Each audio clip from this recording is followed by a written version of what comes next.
കേട്ടിട്ട് വേഗം മറക്കാൻ പറ്റിയ ഒരു താരം ഞാൻ പറഞ്ഞുതരാം. ഞാൻ 2 വർഷങ്ങൾക്ക് മുമ്പ് പ്രസംഗമധ്യേ ഒരു രാഷ്ട്രീയ നേതാവിൻ്റെ പ്രഭാഷണങ്ങളിൽ വഹാബിയത്ത് അധികരിക്കുകയും അദ്ദേഹത്തിൻ്റെ പ്രഭാഷണം കേൾക്കുന്നവർ സ്വാഭാവികമായി വഹാബിയത്തിലേക്ക് വീണുപോവുകയും ചെയ്യുന്നുണ്ട് എന്ന രൂപത്തിൽ പ്രഭാഷണം നടത്തിയിട്ടുണ്ട്. അന്ന് കേരളത്തിലെ സുന്നി സംഘടനകളിൽപ്പെട്ട നേതാക്കന്മാരും ഉന്നതന്മാരും മുഴുവനും എന്നെ വിമർശിക്കുകയും ഒരു വലിയ കോലാഹലം കേരളത്തിൽ ഉണ്ടാവുകയും ചെയ്തു. എൻ്റെ ഭാഷയിൽ വന്ന അബദ്ധങ്ങളൊക്കെ ഞാൻ മാപ്പ് പറഞ്ഞു. അതൊന്നും പ്രശ്നമുള്ള കാര്യമില്ല. അബദ്ധങ്ങൾ തന്നെയാണ്.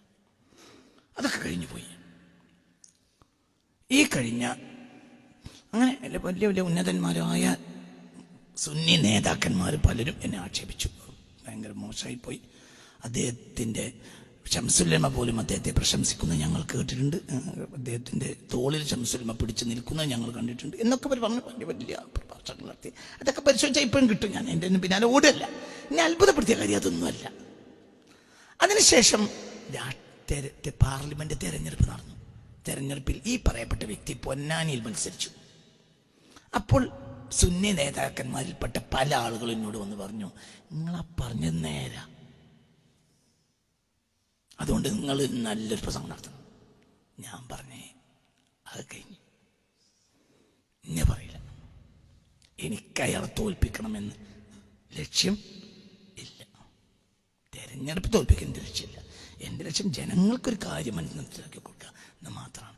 ഈ പറയുന്ന നേതാക്കന്മാർ ഇത് വലിയ ലക്ഷ്യം പല വട്ടം എൻ്റെ അടുത്ത് വന്നു എന്ന് മാത്രമല്ല, എത്ര വട്ടമാണ് ഇവൻ എനിക്ക് ഫോൺ ചെയ്ത് എനിക്ക് കയ്യും കണക്കുമില്ല.